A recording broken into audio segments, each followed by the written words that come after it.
bienvenidos otra vez. Hoy jueves 26 de agosto, un webinar diferente. Hoy ya estamos, bueno, de gala porque tenemos algo que celebrar, ¿verdad, Kelly? Efectivamente, hoy no es un mes como cualquier otro. Este mes estamos conmemorando todo el esfuerzo y sacrificio que cientos de miles de enfermeros y enfermeras año tras año realizan en el Perú y en todas partes del mundo.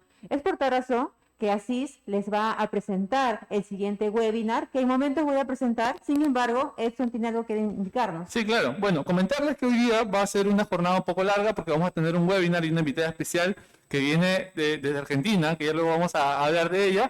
Pero también tenemos después de este webinar un sorteo con muchos premios, premios educativos como premios también físicos que vamos a poder entregar a ustedes y que van a poder cogerlos en nuestras oficinas cuando se haya dado este sorteo. Y bueno, comentarles, ¿no? Con justo lo que decía Kelly, ¿no? Un mes para celebrar, ¿no? El trabajo de personas innegables que durante todo este tiempo, sobre todo en pandemia, han hecho un trabajo de verdad que merece un respeto, ¿no? Entonces, gracias a ello hemos desarrollado, gracias a Enfermera en Alerta y Asís Especialización, nuestro primer webinar internacional. Entonces, paso, Kelly, para que puedas presentarlo. Gracias, Edson. Como indica, Asís Enfermeras Alerta le presenta el primer webinar internacional denominado Sedación en el paciente neurológico Cuidados de Enfermería, a cargo de la licenciada Fabiana Cicioli. Tengo un honor en presentar. Es especialista en terapia intensiva, instructora residencial de enfermería y crítica hospital municipal de Agudos, doctor Leonidas Lucero, docente de cátedra Enfermería Familiar en Cuidados Intensivos de la Universidad Nacional del Sur, coordinadora zonal Curso Superior de Enfermería en Cuidados Intensivos organizados por la SATI. Muy buenas tardes, licenciada Fabiana. Podemos comenzar con la ponencia. Muy bien. Muchas gracias en primer lugar por la invitación. Es un placer hablar y compartir con ustedes desde el sur de este maravilloso continente que es América. Y muchas gracias a la gente de Asís por la invitación. Vamos a arrancar hablando un poco de lo que es el objetivo de la pseudoanalgesia en el paciente neurocrítico. ¿Por qué le ponemos pseudoanalgesia?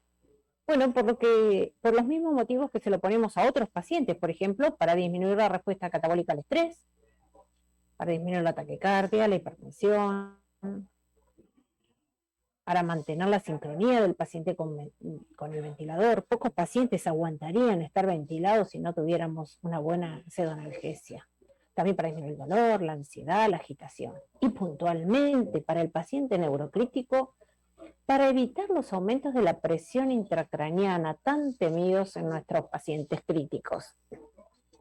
También para disminuir los requerimientos metabólicos cerebrales, nosotros podemos usar sedantes puntuales, específicos, que disminuyan el metabolismo cerebral y así disminuyan el consumo de oxígeno. También para optimizar la hemodinámica sistémica y reducir las demandas metabólicas cerebrales y sistémicas de oxígeno. Estos son los objetivos y las ventajas que tiene la pseudoanalgesia en nuestro paciente neurocrítico. En el 2018 se escribieron las guías que se las llamó PADIS. La P de pain o dolor, que consiste en controlar primero el dolor en todos los pacientes críticos que están internados y también, sobre todo, los que están en ventilación mecánica. La A de agitación, que tiene que ver con la sedación. Junto con la analgesia hay que sedar a nuestros pacientes, probablemente en mayor o menor grado según la patología que tengan y su estado, para obtener todos los beneficios que hablamos recién. La D de delirio, para disminuir una complicación frecuente que tienen nuestros pacientes críticos, neurocríticos en particular. La I de inmovilidad, que tiene que ver con la movilización precoz, y la S con la interrupción del sueño. Y dijeron en el 2018, Devlin y su grupo, que no podemos hacer solo pseudoanalgesia sin hacer también control de todas estas otras cuestiones que hacen a un todo, ¿verdad? Nosotros hoy vamos a hablar de pseudoanalgesia sobre todo y vamos a nombrar delirio, movilización precoz y disrupción del sueño, pero las vamos a nombrar solamente, pero sepan que uno cuando hace pseudoanalgesia no solamente es esto es un combo. Estas son guías que van todas juntas, las guías PADIS. También, más o menos por la misma época, salió el protocolo ABCDEF y se lo llamó paquete o bundle, que es un paquete de medidas, ABCDEF. El A, que tiene que ver con la valoración, evaluar, prevenir y manejar el dolor. La B, que incluye dos cuestiones, por eso dice both, que quiere decir ambos. Por un lado, un ensayo de despertar espontáneo, por otro lado, un ensayo de respiración espontánea. ¿Qué quiere decir esto? Acá los voy a despertar diariamente a los pacientes, les voy a cerrar mi pseudoanalgesia, voy a esperar que se despierten, en algunos lugares los conocemos como vacaciones diarias, en otro lugar los conocemos como interrupción diaria de la sedación. Y una vez que yo los desperté, voy a tratar de que respiren en forma espontánea. Algunos podrán, otros no podrán, pero se vio que si yo hago ambas cosas, a los pacientes les va mejor. La C, de elección, choice. Elección de analgesia y sedación según el paciente. ¿Qué droga voy a usar según el paciente que tengo enfrente? Y ahora vamos a hablar de qué tengo que usar para el paciente neurocrítico. La D, de delirio. Fíjense que acá también es un paquete que incluye el delirio, que incluye la E de early, ejercicios y movilización tempranos, y la F, que no lo tenía el anterior, que este lo agrega, de family, que habla de la integración de la familia, de la inclusión y el empoderamiento de la familia en la pseudoanalgesia. Entonces ya no hablamos de pseudoanalgesia, dolor es analgesia acá algo de sedación, pero delirio, movilización precoz y inclusión y empoderamiento de la familia van dentro del mismo paquete. ¿Por qué? Porque a los pacientes les va mejor. Fíjense en este trabajo que hizo Wesley Ellie en el 2019 y publicado en el Critical Care Medicine, dice que un estudio sobre 15.000 pacientes a los que se le aplicó este bundle o paquete de medidas ABCDEF, disminuyeron los días de ventilación mecánica, disminuyeron los días de coma, de delirio, las restricciones físicas también fueron disminuyendo, disminuyeron también las readmisiones a terapia intensiva y se fueron menos a lugares donde se tuvieron que internar, acá les decimos geriátricos en Argentina.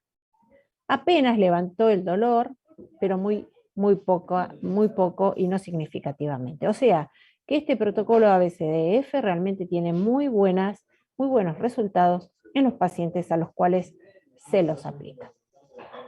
Jean-Louis Vincent, en el 2016, ya había adelantado algo de esto. Él es un médico belga que es un adelantado en estas cuestiones, y él dijo que hay que hacer, que hay que tratar de mantener a los pacientes calmos, colaboradores y cómodos. Y para eso tienen que estar lo más despiertos posible. Hay que hacer un protocolo basado primero en la analgesia, que es lo que dicen todos, fíjense que en todos aparece primero el dolor, después hacer una sedación, pero menor sedación y guiada por objetivos, y vamos a ver qué es esto de objetivos. La sedación guiada por objetivos es proponer todos los días un objetivo de sedación. ¿Qué es esto? Por ejemplo, un paciente que ingresa, vamos a tomar por ejemplo un paciente COVID, que es lo que tenemos hoy en día, entra un paciente por un COVID y los primeros días hace un distrés profundo con una PAFI muy baja, y yo en ese momento, a las primeras 48 horas de su internación, tengo que tener una sedación profunda. Entonces me van a indicar sedación profunda y la enfermera va a titular las drogas para poder llevar al paciente a esa sedación. Pero pasado un tiempo, cuando el paciente empiece a mejorar, quizás no necesite tener una sedación profunda, necesite tener una sedación leve. Y la enfermera va a titular sus drogas para llevarlo a esa sedación leve. O sea que la enfermera va a titular las drogas para llevarlo al objetivo de sedación, evitando la sedación profunda y titular la sedación según los objetivos de RAS. Ahora vamos a ver las escalas que se usan. Y ya decía en el 2016, cuidando el ambiente, inclusión familiar, movilización y protección del sueño.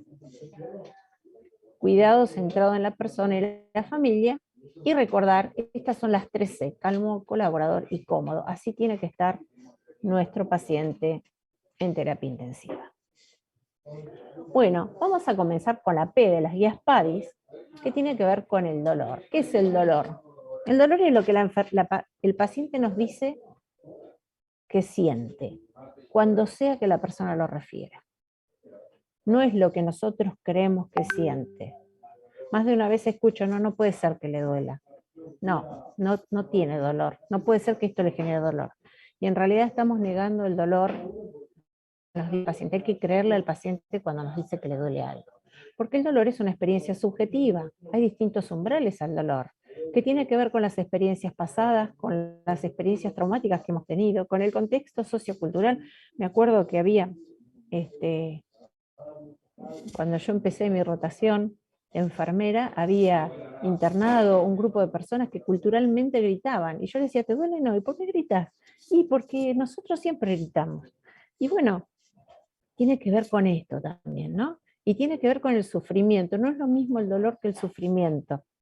Son dos cosas distintas. Y realmente es todo un tema el manejo del dolor que excede a la charla, pero hay que, la moraleja es que hay que creerle al paciente cuando dice me duele. Y hay que tratar de interrogar al paciente para ver qué tipo de dolor es, de qué se acompaña, cómo disminuye su dolor, a dónde se irradia, cómo lo puedo disminuir. En terapia intensiva se estudió qué es lo que duele, y fíjense en lo que duele. Duelen las cosas habituales. Lo que más duele es cuando sacan un tubo de tórax, cuando sacan drenajes, cuando pincha una arteria.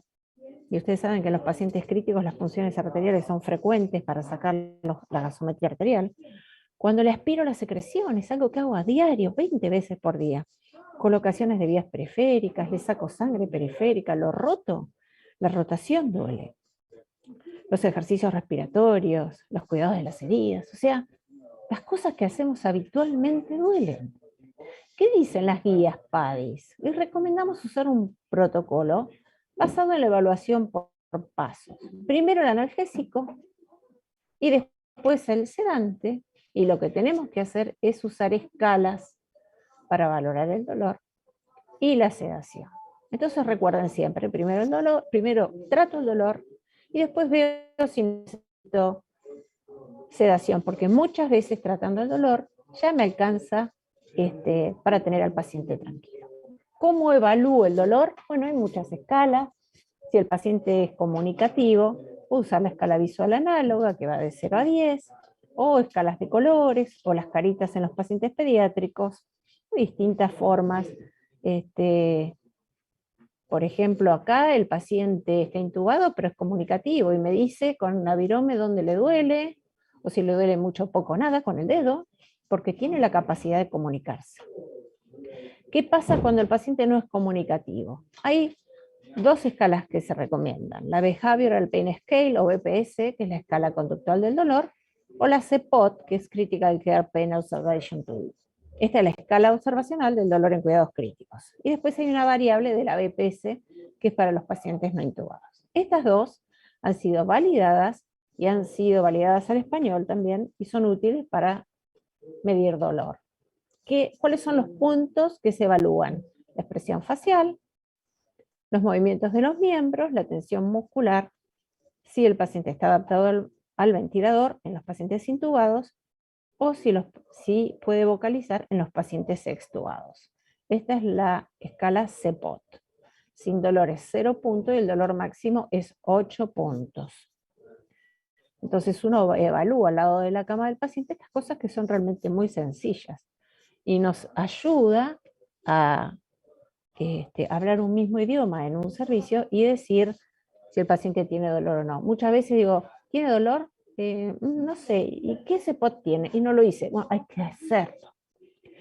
Hay que hacerlo en forma sistemática, no cuando me acuerdo, sino que debería formar parte de nuestra planilla de enfermería y dentro de nuestra rutina diaria valorar dolor. Con la escala que querramos. Puede ser esta o puede ser esta otra, la Behavioral Pain Scale, y fíjense en que evalúa lo mismo, la expresión facial, el movimiento de los miembros superiores y cómo se adapta a la ventilación mecánica. Entonces, si tenés más de 6, el total es 12, si tenés más de 6 hay dolor, y más de 6, 7 ya no es aceptable, hay que tratarlo. Y esta es la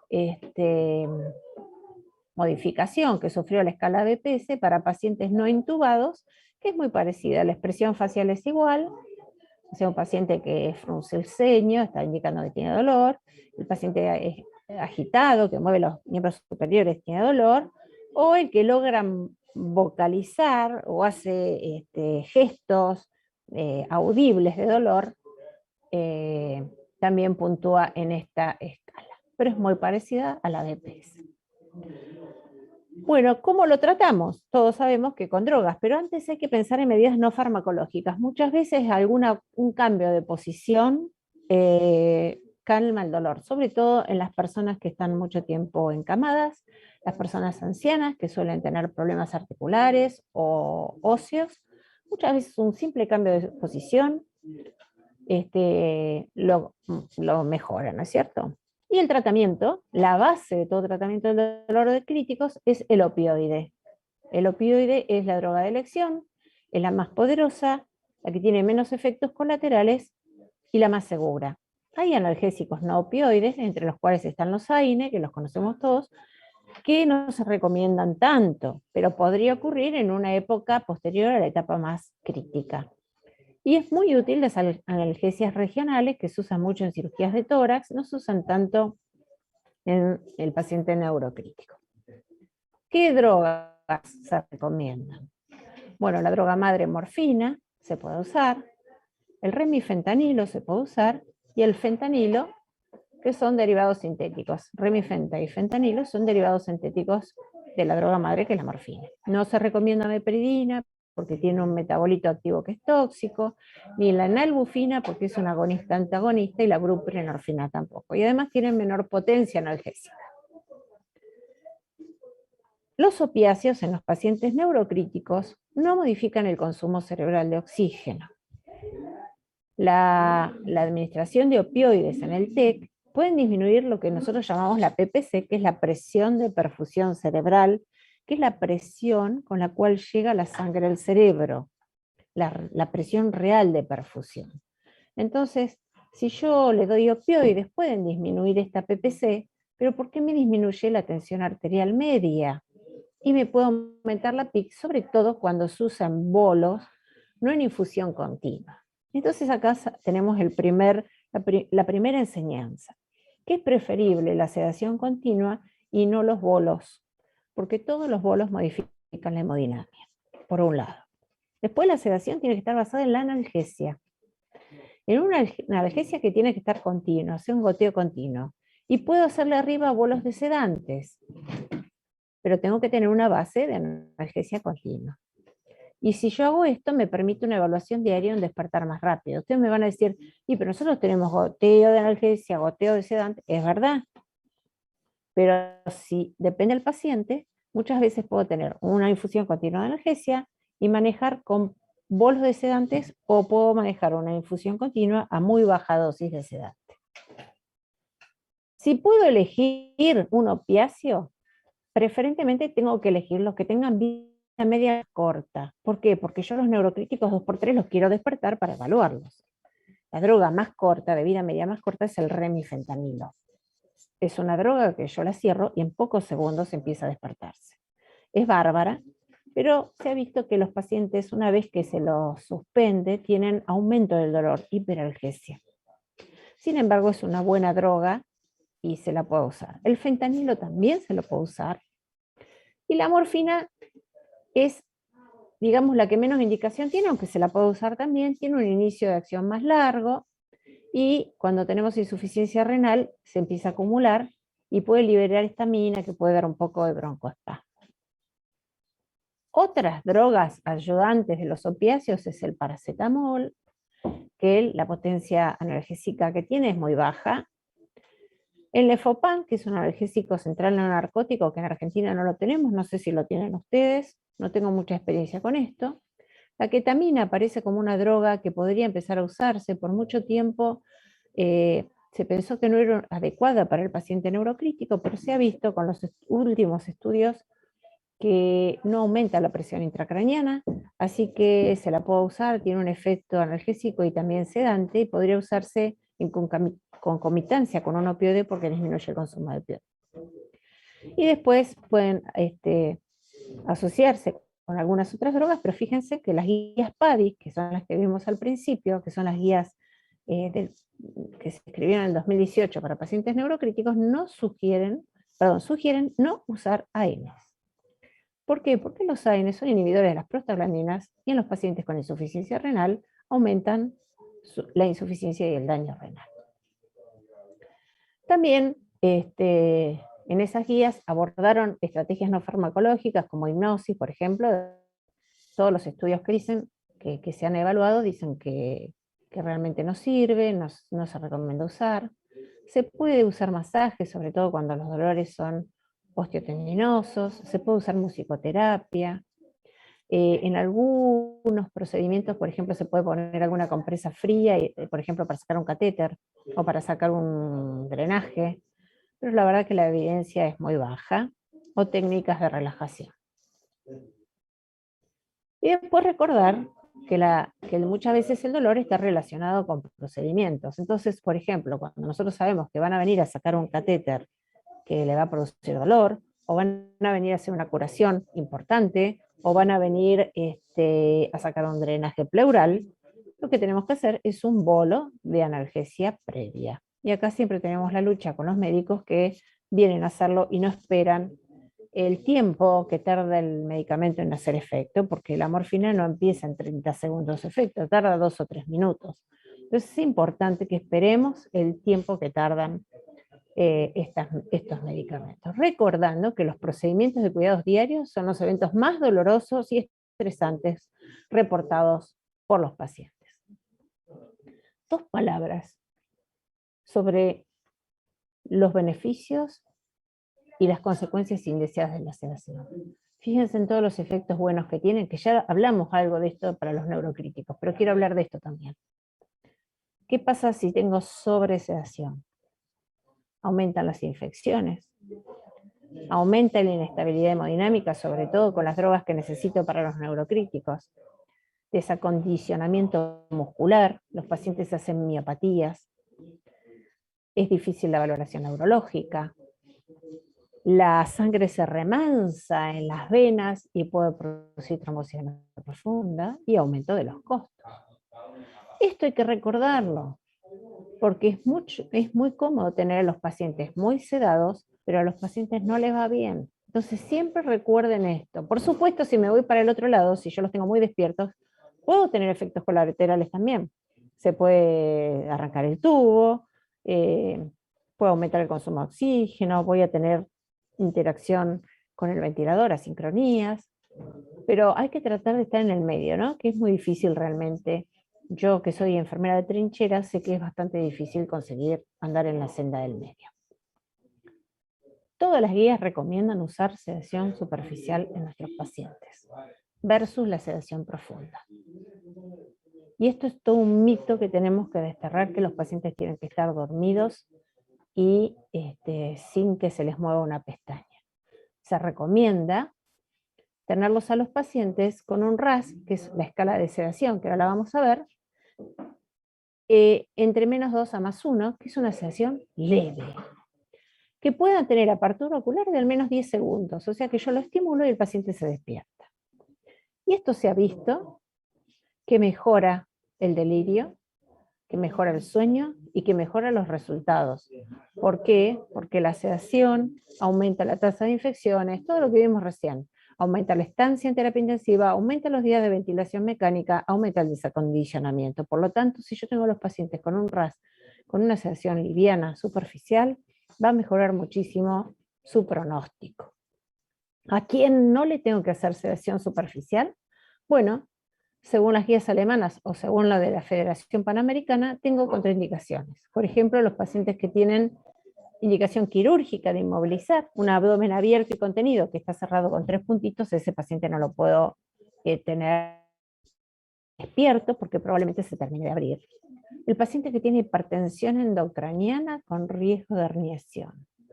Y hablando de pacientes neurocríticos, acá tenemos una contraindicación, ¿verdad? No es este paciente que tiene una PIC estable de hace varios días, sino es el paciente que tiene hipertensión endocraniana con riesgo de herniación. Acá también, hipertensión endocraniana aparece como una contraindicación para la sedación superficial. Por supuesto, los pacientes que están con un EPOC reagudizado grave, un asma grave o un distrés respiratorio grave, yo no los voy a tener en sedación superficial. Pero el resto de los pacientes que no entran dentro de estas consideraciones tendrían que estar con sedación superficial. Un paciente que ingresa con una neumonía no distresante, que requiere ventilación mecánica, pero está bastante estable, lo puedo tener con sedación superficial. O un trauma que requiere ventilación mecánica, que no es un trauma que genere hipertensión endocriniana, lo puedo tener con sedación superficial. Tenemos que empezar a cambiar el chip. Interrupción diaria de la sedación o vacaciones de sedación. ¿Lo puedo hacer con todo el mundo? Bueno, hay dos teorías. Hay una teoría que dice que hay que hacer la interrupción diaria de sedación a todo el mundo y hay otra teoría que dice que hay que manejar objetivos de sedación y que los dos protocolos son equivalentes en cuestión de resultados. ¿Cómo es la interrupción diaria de sedación? Le cierro la sedación y en algunos casos también cierran la analgesia. Nosotros a veces lo hacemos, pero sin cerrar la analgesia. ¿Qué hacemos? Esperamos que el paciente se despierte y si necesita el paciente reiniciar la sedación, le iniciamos a menor dosis. Esa es la interrupción diaria. ¿Qué pasa con esto? Ahí el paciente se ha superficializado, consume menos droga y es más fácil llegar a la prueba de ventilación espontánea y poder destetarlo. En cambio, los protocolos guiados por objetivos son los que yo les comentaba antes, que el médico pone un objetivo de sedación y el protocolo es dirigido por enfermería. A mí me dicen, tenelo en un objetivo de RAS de -2, que es una sedación leve, y yo voy a tocar los sedantes para subirlos o bajarlos para llevarlos a ese objetivo. Cualquiera de estos dos protocolos demostraron ser buenos. Demostraron ser buenos si son realizados correctamente y si el objetivo que se plantea es sedación superficial. Porque muchas veces, y a nosotros nos pasó en una época, que cuando los médicos ponían objetivo, siempre era sedación profunda. Entonces, si siempre nos van a indicar sedación profunda, el protocolo no funciona y no cumple el objetivo de sedación superficial. ¿Qué drogas podemos usar para los pacientes críticos? Y para los neurocríticos en particular, bueno, se recomienda mayor uso del propofol porque es una droga que tiene vida media más corta. Rápido comienzo de acción, entra mejor al cerebro, cruza la barrera hematoencefálica y es más fácil de titular. Yo cuando la cierro, es más fácil llevarlo a la extubación al paciente. Es mucho más fácil de titular que las benzodiazepinas, leazimidazolam, lorazepam, diazepam. Entonces hay una tendencia a mayor uso de propofol y menor uso de benzodiazepinas. Es conveniente que en un servicio las diluciones estén estandarizadas. Hay mucho trabajo en una terapia intensiva y cuando las drogas no están estandarizadas se cometen errores. Entonces, si todos diluimos el midazolam de la misma forma o diluimos el propofol de la misma forma, disminuye la incidencia de errores. Tiene que haber nomogramas de infusión disponibles, pegados en las paredes o en los celulares, donde hay, o en las computadoras del servicio, para que yo rápidamente saque las cuentas. Yo le pasé a Kelly el nomograma que usamos en nuestra unidad y que se está usando mucho en nuestro país para que se los alcance si ustedes quieren tenerlo. Es bueno usar la máxima concentración posible de la droga para obtener menos tasas de infusión. ¿Por qué es esto? Porque ustedes cuando se ponen a hacer un balance del paciente crítico van a ver que tienen el plan de hidratación parenteral, la alimentación enteral, los bolos que se les hacen de fuera de plan, las diluciones de los antibióticos, y además tienen la droga sedonalgesia. Entonces se le pasa mucha cantidad de volumen a los pacientes. Por eso es útil usar concentraciones máximas para pasar tasas menores y siempre pasarlas por bomba de infusión si es posible. Nunca mezclar las drogas en el mismo sachet. Yo no puedo poner midazolam en un sachet con el fentanilo. Eso no se debe hacer. Las drogas deben ir separadas porque la analgesia se regula por un lado y la sedación se regula por otro. Y yo acá les pongo un link para que ustedes entren y puedan sacar el nomograma de los analgésicos y sedantes que usamos, que recomienda la Sociedad Argentina de Terapia Intensiva en realidad.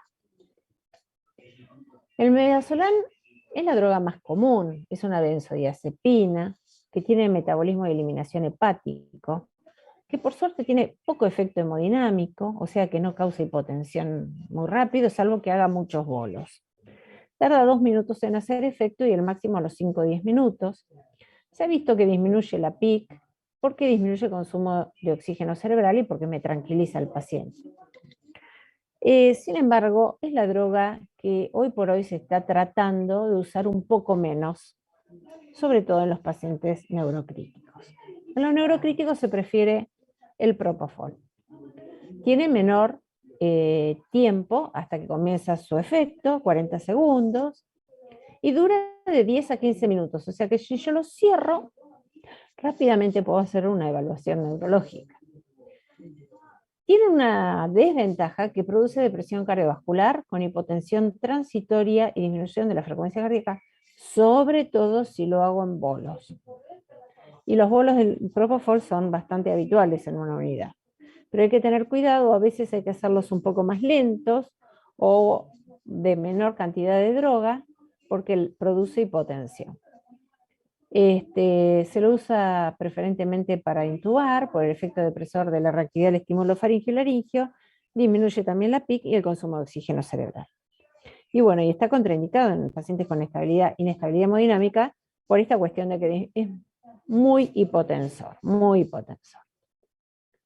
Entonces, hipotensa, estos son los efectos colaterales, produce depresión respiratoria, produce, si yo voy a infundirlo por mucho tiempo a altas dosis, hipertrigliceridemia. Algunos pacientes hacen pancreatitis justamente por esta hipertrigliceridemia, puede dar alergia. Y hay un síndrome que se llama síndrome relacionado a la infusión de propofol, que se caracteriza por bradicardia, acidosis metabólica, rabdomiólisis, hiperlipemia, que es bastante raro de ver, pero tenemos que saber que el propofol puede darnos este síndrome que es bastante grave.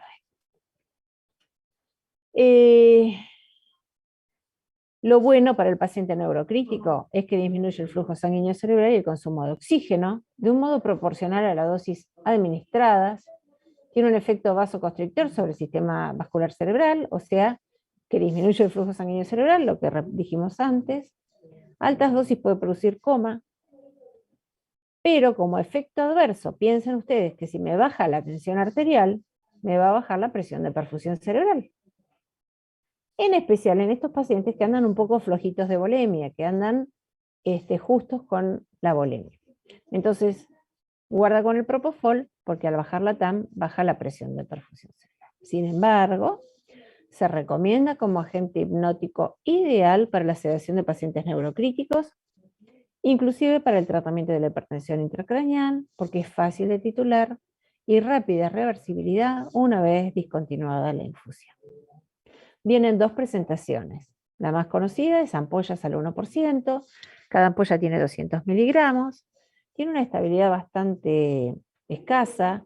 Generalmente si yo tengo esta presentación la tengo que pasar a una bolsa de vidrio PVC y la estabilidad que tiene es de pocas horas. Si yo la paso a una bolsa de PVC, solamente puede estar estable 6 horas y a las 6 horas la tengo que cambiar y tengo que cambiar también la guía, lo cual es muy caro porque esto va por bomba de infusión continua. Lo puedo pasar puro o lo puedo pasar en destroza, diluido en destroza. Lo mejor es usarlo al 2%, que ya viene en su frasquito, y insertarle acá el pin de la guía y directamente no trasvasarlo. En ese caso, la estabilidad es de 12 horas, la guía puede durar 12 horas, y es la mejor forma de administrarlo, puro, directamente desde el frasco, también con bomba de infusión continua.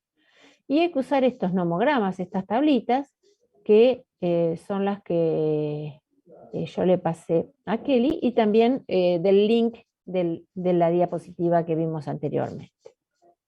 Acá tenemos el peso, acá tenemos la dosis que queremos administrar, estos son los mililitros horas que tiene que ir en la bomba de infusión, así es muy fácil. El propofol es lipofílico, le gusta la grasa, es grasa en sí mismo. Por lo tanto, es muy propenso a contaminarse.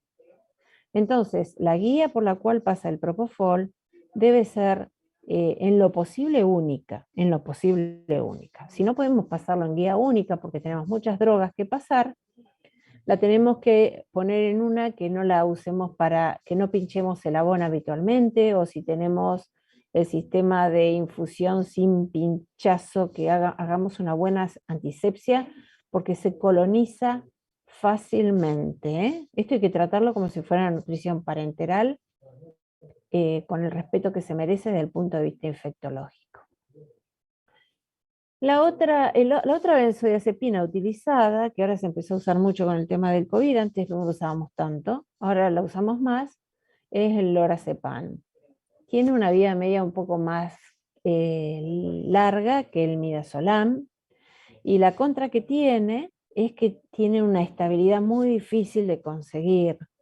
Tiene una fuerte absorción al PVC, hay que conseguir sachet que no tengan PVC, hay que diluirlo en destroza, de determinada manera, con determinada concentración, si no cristaliza, se deposita y no se puede administrar.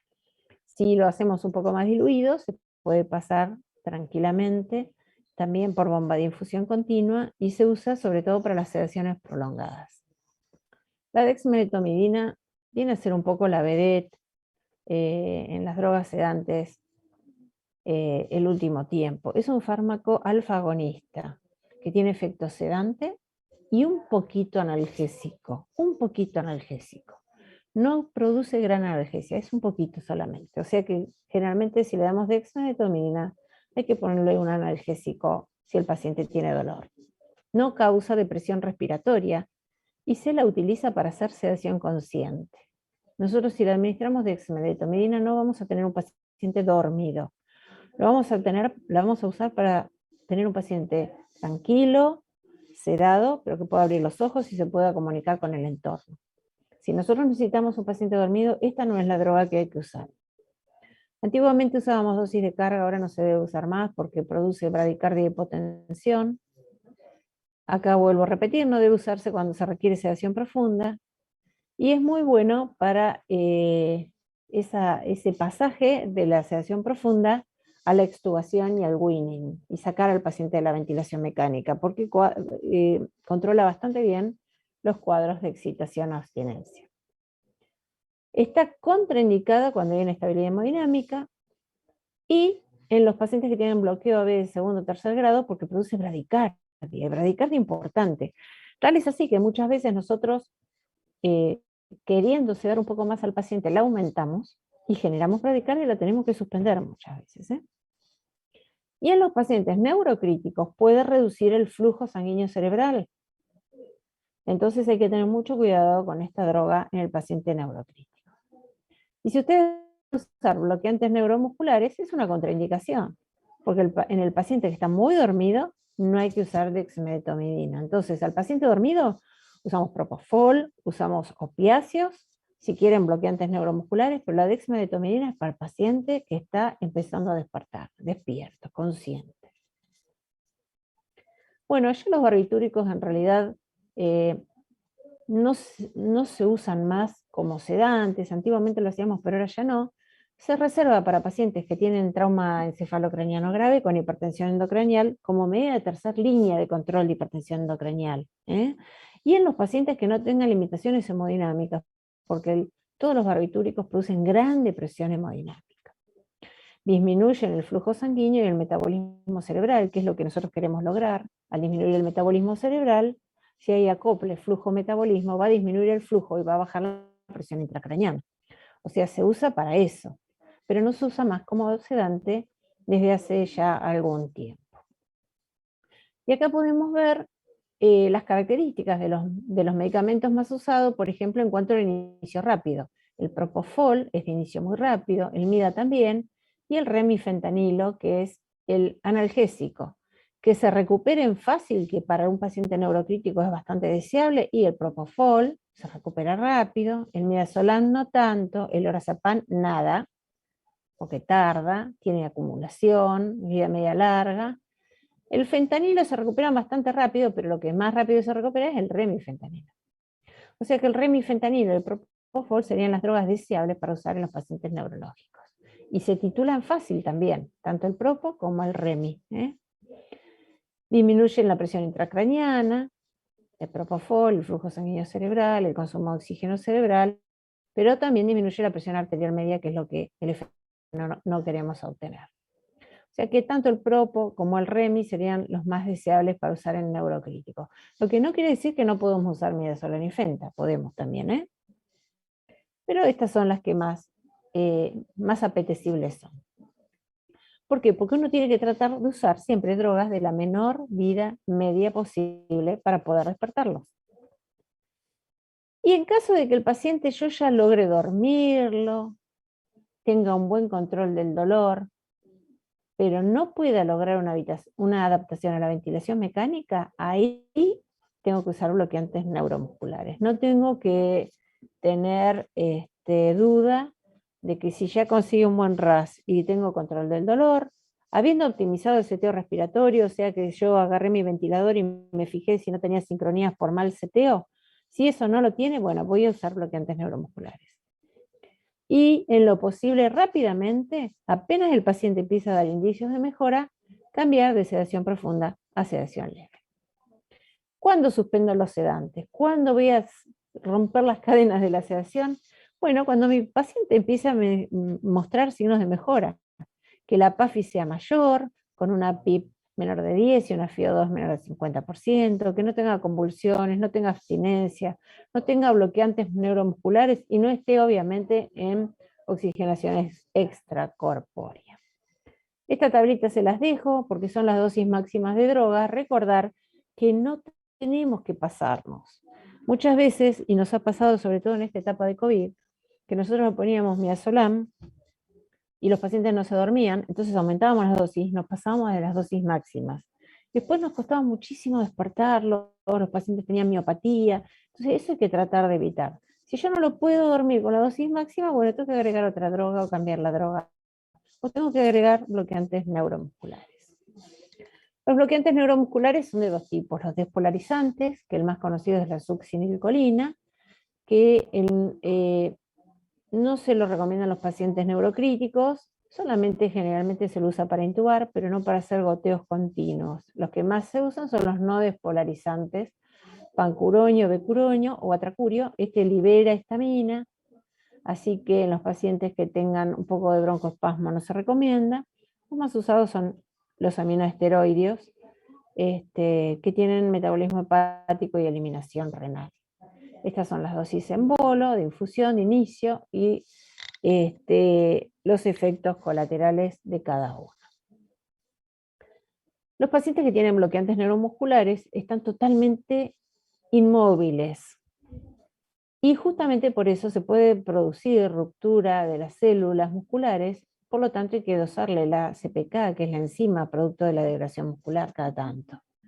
Hay que cuidarle los ojos y la piel porque los pacientes no se mueven, no pestañean, pueden hacer úlceras de córnea, pueden hacer trombosis venosa profunda, por eso hay que ponerle medidas de compresión neumáticas, cambios posturales frecuentes y si tenemos posibilidad de que esté la familia, enseñarles a hacer movimientos pasivos de las extremidades para mantener por lo menos la movilidad articular.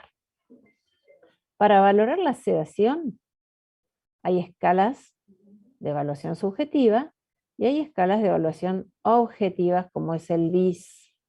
El BIS es el índice biespectral y se usa en sedación profunda y uso de bloqueantes neuromusculares. Esta es la escala RAS de la cual ya venimos hablando.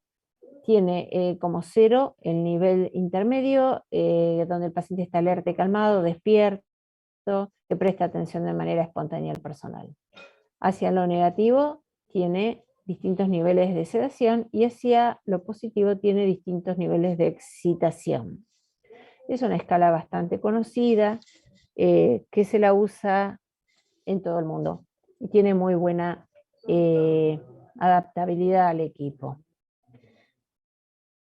Esta es la escala que nosotros usamos para titular la sedación. Por ejemplo, el médico me indica un RAS de 0, o sea, el RAS 0, si ustedes recuerdan, es un paciente alerta y calmado. Me indica el RAS 0, pero yo tengo a mi paciente en -3, -4. -3, -4 es un paciente con una sedación moderada, sedación profunda. Entonces, a mí me indican que el paciente tiene que estar despierto y yo lo tengo muy dormido, ¿qué hago? Cierro la infusión. Ahora, si yo lo tengo, al contrario, lo tengo en +2 es agitado. Si lo tengo en +2, le voy a hacer una dosis de carga y voy a aumentar la infusión. Entonces, según el nivel deseado y el RAS observado, yo voy a disminuir o voy a aumentar la sedación para lograr mi objetivo. Esto se llama titular la sedación en un protocolo guiado por objetivos y es súper útil porque es guiado por enfermeras. Los protocolos guiados por enfermeras han mostrado mejorar muchísimo la pseudoanalgesia. También está la escala de SAS, que se usa en muchos lugares del mundo, que es muy parecida, también tiene un nivel donde está tranquilo el colaborador, y niveles de agitación y niveles de sedación. La de Ramsay, que es un poco más básica, que también es buena y se usa, pero para agitación tiene un solo nivel. En cambio, los otros son hacia sedación. Y los pacientes que tienen un RAS muy profundo, o sea que están con una sedación profunda y además están con bloqueantes, ¿cómo los puedo monitorear? Es muy difícil con una escala. Entonces, se ha usado esto que es una imitación de un electroencefalograma, donde se monitoriza la actividad eléctrica cerebral, se ponen 4 electrodos en la frente, y esto nos tira un número que es de 0 a 100. En 0 es cuando un electroencefalograma está totalmente plano y no tiene actividad eléctrica, y 100 es un paciente despierto, normal. ¿Qué es lo que se recomienda? Y se recomienda entre 40 y 60. Acá tengo una sedación profunda, pero que sería aceptable. Si yo tengo un paciente que tiene un BIS de 20, me recontrapasé de sedación. Pero claro, como el paciente está con un RAS de -5, yo no me doy cuenta de esto. Entonces, para eso es bueno el BIS, para ver cómo está su actividad eléctrica cerebral. Y en el caso de que, por ejemplo, yo tenga 20, que es un valor muy bajo, tengo que bajarle la sedación y probablemente tenga que, si el paciente está excitado, manejarlo de otra manera. Otra cosa para valorar la sedación en los pacientes tan profundos, con sedación profunda o con bloqueantes neuromusculares, es el TOF, que quiere decir, la traducción del inglés es tren de 4.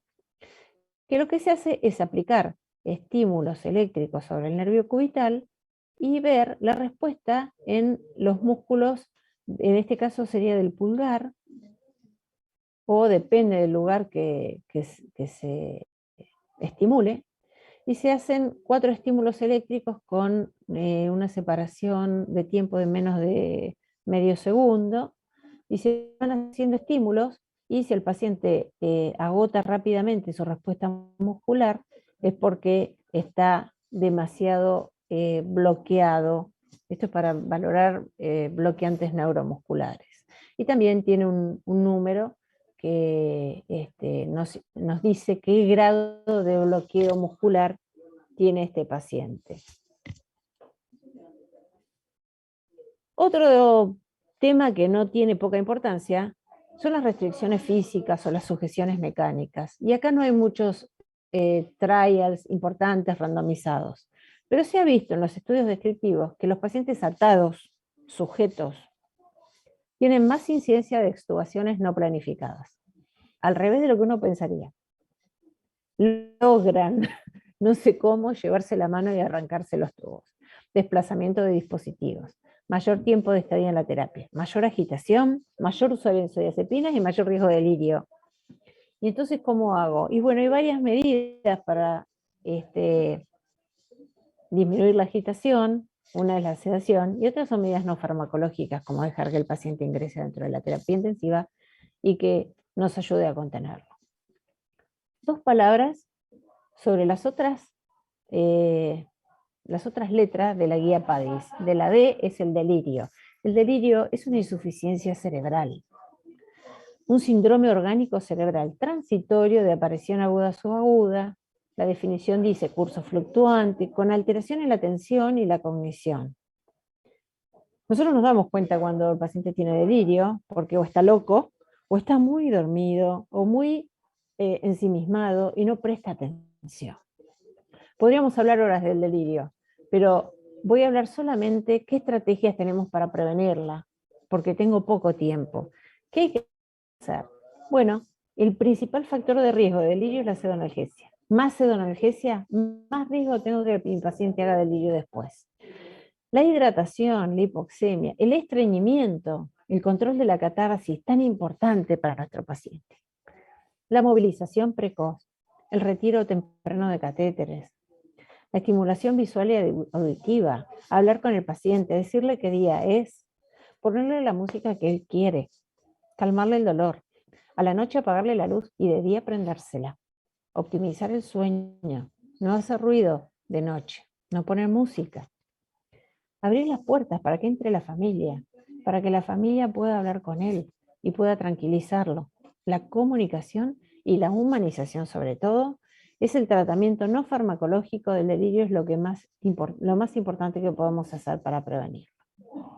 Fíjense, los pacientes en cuidados críticos a veces usan audífonos o lentes y nosotros se los sacamos. Y no, se los tenemos que dejar porque si no están aislados. Qué lindo sería tener una ventana con luz natural para que puedan ver hacia afuera y no el techo manchado y con esas luces que lastiman. La familia. Indicadores de la hora. Los pacientes no saben qué hora es ni qué día. Calmar el dolor. Acá también. Recordatorios de qué día, qué hora. ¿Y por qué no un celular? ¿Por qué no una computadora que puedan ver alguna película? Yo me vuelvo loca si estoy encerrada días y días y no puedo distraerme de alguna manera. Y con la ida y movilidad, se recomienda implementar un plan de movilización y rehabilitación de los pacientes críticos agudos apenas podamos. Cuando estamos en el distrés, con una PAFI baja, no vamos a poder. Pero apenas se empieza a mejorar, empezamos con movilización pasiva, que nos puede ayudar la familia, y apenas se puedan sentar, ya los empezamos a estirar la gomita, los empezamos a hacer a trabajar. Fundamental un plan de movilización. Y con la interrupción, con el tema del sueño, recordar que los pacientes críticos tienen un sueño que está muy fragmentado. Los pacientes no tienen sueño profundo, tienen aumento de despertares y microdespertares todo el tiempo y no pueden hacer la etapa del sueño profundo, el sueño REM, no lo pueden tener. Entonces tenemos que facilitar el sueño. Hay muchos factores de riesgo para que el paciente no duerma, pero hay muchas cosas que podemos hacer. Por ejemplo, de noche tenerlo en ventilación asistocontrolada o controlada para que él descanse y hacerlo trabajar en el destete durante el día. Reducción de la luz y el ruido, lo que decíamos recién, tapones para los oídos, antifaces, y bueno, varias otras cosas que se recomiendan para el control del sueño. Pero recordad que esto no viene lejos de la pseudoanalgesia, esto viene en un paquete con la pseudoanalgesia. No hay suficiente evidencia que permita recomendar fármacos para dormir. Es un abordaje multimodal que tiene que ver más con cuestiones no farmacológicas que con cuestiones farmacológicas. Por último, ya terminando, recordar que la familia es soberana, la familia es la verdadera protagonista junto con el paciente, y dejarlos adentro, empoderarlos, incluirlos en las decisiones. Para los pacientes, fíjense en todos los beneficios que tienen, y ni les cuento para la familia. Y a la larga también tiene beneficios para nosotros, lo que pasa es que no los vemos enseguida, pero a la larga también benefician al personal de enfermería y al personal de la terapia intensiva. Ya terminando, Conclusiones. Hay que usar protocolos. El protocolo que ustedes elijan, suspensión diaria de la sedación, protocolo guiado por objetivos, vamos a hacer el ABCDF, lo que quieran, pero hay que usarlo y todo el mundo lo tiene que seguir a rajatabla. Hay que valorar con escalas sistematizadas dolor, sedación y delirio. Usar las mínimas dosis de analgosedación posible. Si el paciente está con el mismo RAS y sigue, no hay que dejarlo en piloto automático, hay que ir bajándole la analgesia porque puede ser que el paciente no se despierte. Tardamos muchísimos días después para tratar de despertarnos. Movilización precoz y promoción del sueño siempre y favorecer la presencia del familiar en la terapia intensiva. Y ya con esto termino y les agradezco a ustedes la atención y la invitación a CIS por poder participar en este webinar. Muchas gracias. Bien, licenciada Fabiana, ha sido un gusto tenerla con nosotros el día de hoy. Tenemos algunas preguntas que vamos a ver en este momento, pero antes de ello me gustaría comentarles un poco el procedimiento para el tema de la constancia y sobre todo también para el tema de los sorteos que se van a realizar. Para el tema de la constancia en este momento va a aparecer en los comentarios de forma fijada el link de inscripción para que ustedes puedan registrarse y luego de 24 horas poder acceder a la constancia correspondiente. ¿Ok? Y para ingresar al sorteo es necesario que etiquetes a uno de tus colegas del área para que puedan también estar en esta transmisión. Así que los invitamos a compartir esta transmisión y a etiquetar a tu colega porque posterior a las preguntas vamos a iniciar lo que es la parte del sorteo. Entonces, bueno, nos queda empezar con el tema de preguntas. Muchas gracias, Edson. Entonces, la primera pregunta de Alexandra Kimis. Buenas tardes. Al tratar al paciente con delirio, ¿cuál sería mi prioridad al tratarse de un drogodependiente en periodo de abstinencia? Es muy buena la pregunta, porque los pacientes que hacen delirio es bastante difícil el manejo, ¿no? Excitación, han estado muchos días con drogas y puede ser de drogadependencia de drogas no legales, como también puede ser drogodependencia de las drogas que le hemos administrado durante tantos días que hagan abstinencia después. Se ha visto abstinencia por midazolam o por otras drogas. Hay que siempre en el delirio, primero hay que empezar con las medidas no farmacológicas. Las medidas no farmacológicas es traer a la familia, el control del ruido, no atarlos, porque si los atas es peor. Y si no se puede, la droga indicada para el control de las crisis es el haloperidol. El haloperidol que se da cada 10 minutos hasta que se controlan los síntomas, y una vez que se controlan los síntomas se planifica la administración a lo largo de los días. Si con eso no funciona, se pueden dar drogas endovenosas más potentes, ¿no? Pero ya lo tengo que volver a dormir al paciente, y si lo duermo, ingreso otra vez en ventilación mecánica y entro otra vez en un círculo vicioso donde se perpetúa su estadía. Muchas gracias, licenciada. La siguiente pregunta de Gladys Vanessa Berrocal. Para realizar el destete, ¿qué medicamento sería el ideal para el buen despertar? Bueno, lo ideal es no ponerle ningún medicamento. O sea que para el destete tengo que suspender los medicamentos, la menor cantidad de medicamentos posible. Ahora, si mi paciente se despierta mal, si mi paciente se excita o presenta asincronía con el ventilador, la droga ideal hoy por hoy es la dexmedetomidina. La dexmedetomidina produce una sedación leve con control de síntomas de excitación y a nosotros nos ha ido muy bien y hay bastante evidencia que dice que es una droga positiva para manejar esta etapa hacia el destete. Pero si nosotros pudiéramos no darle ninguna droga, sería ideal. Porque cuando nosotros cerramos las drogas, los pacientes no es que no tienen ninguna droga.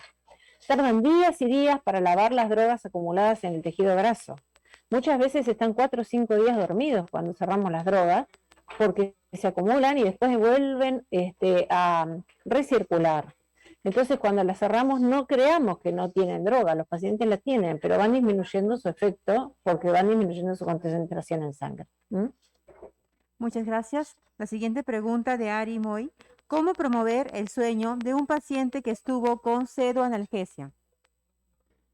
Bueno, algo hablamos recién, un poquito rápido porque no era el tema, pero el sueño se promueve de varias formas, y enfermería acá tiene un rol fundamental. Primero, ponerlo en una posición cómoda, apagarle la luz, calmarle el dolor si tiene, no poner música bochinchera de noche, porque tenemos la costumbre las mujeres, las enfermeras, de poner música a la noche para no dormirnos. Los ruidos, control de ruidos, cuando llevamos un carro, volvemos con el carro. Las alarmas suenan todo el tiempo, dejar solamente las alarmas necesarias para evitar que el paciente haga complicaciones, el resto silenciarlas, que no se escuche bip, bip, bip, bip, eso impide el sueño. No hay drogas para dormir, tratar de dejar a la familia adentro. A veces necesitan antifaces, apagar las luces o tapones para los oídos, algo de eso hablamos recién, ¿no? Y a veces lo mejor que podemos hacer es mantenerlos activos durante el día. Cuando los pacientes durante el día hacen la prueba de ventilación espontánea, los sentamos, los hacemos mover, duermen durante la noche. En cambio, si están todo el día durmiendo, a la noche no van a dormir. Entonces tenemos que tener, en lo posible, una planeación durante el día para que los pacientes tengan actividad. Y eso va a hacer que la noche duerman mejor. Perfecto, muchas gracias. Y como última pregunta de Alejandra Macías, ¿el efecto de propofol es igual si está diluido? Sí, el tema con el propofol, primero que se recomienda no diluirlo por una cuestión de no manipular, porque como es tan fácilmente contaminable, cuanto menos lo manipules, mejor. Le vas a dar un poco más de volumen, de líquido, pero el efecto va a ser igual si lo das diluido o lo das concentrado. Lo único que le vas a tener que dar más dosis. Pero se recomienda no diluirlo en lo posible. Y si tienen frasquito con tapa, frasco ampolla, mejor que las ampollas que hay que trasvasarlas, ¿verdad? Pero bueno, va a depender mucho de lo que podamos conseguir en el mercado. Ahora nosotros con el tema del COVID, nos ha costado bastante conseguir drogas, y hemos usado lo que teníamos. Bien, muchas gracias, licenciada Fabiana. Realmente ha sido un gusto de tener el día de hoy en este primer webinar internacional que estamos realizando conjuntamente con Enfermeras Alerta. Estamos muy convencidos que vamos a contar con sus presentaciones en futuros cursos, programas y webinars que ASIS viene desarrollando. Bueno, gracias a ustedes, un placer compartir Igualmente, con muchas ustedes. gracias. Hasta luego.